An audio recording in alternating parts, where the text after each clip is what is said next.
Hello, I'm Michael Varner. I work in a critical care area where legal and ethical precautions are taken almost daily. Today I want to talk about a specific case study and use the M.O.R.A.L model as a framework to come to a decision. This case study involves a 17-year-old Chinese exchange student. She had fallen off of a balcony, had a spinal injury, was treated with steroids, was stable at the time. So it was non-emergent, but surgery was needed soon. The problem was that we had a language barrier with her, and she's 17 years old, and we don't know who can sign a legal consent. She did have a friend that was helping us interpret, but the friend had no medical knowledge, and we were afraid that the message might not be conveyed correctly. Using the M.O.R.A.L model, first, it's an acronym, and first you're going to go with the M, which is massage the dilemma. The dilemma is that we've got a 17-year-old. In America, you must be 18 to sign a legal consent,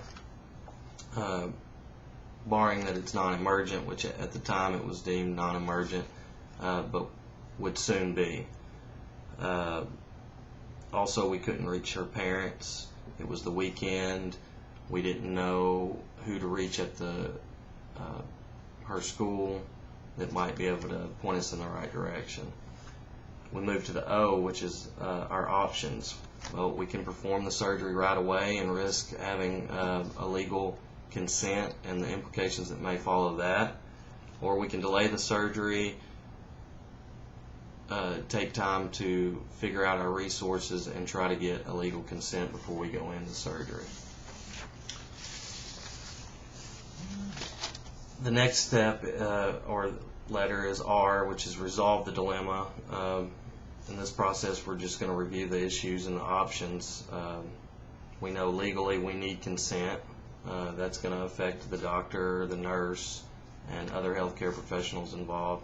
And as advocates, we need to try our best to have the parents involved or make a decision that we know they are okay with.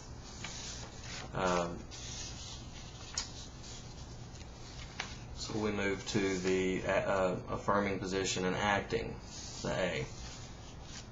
What we decided to do was to step back, think about our resources, and get legal consent until we were in an emergent position.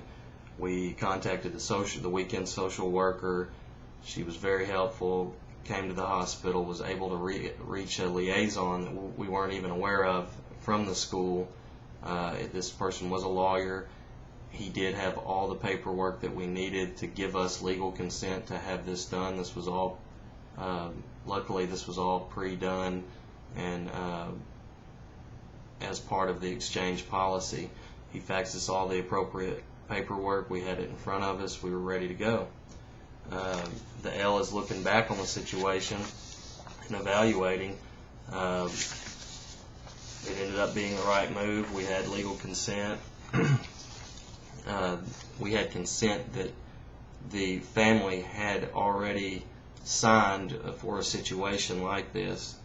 So to conclude, the M.O.R.A.L framework was very helpful in making this decision. It provided us a way to step back, think about everything rationally, and come to a good solution. Thank you for your time.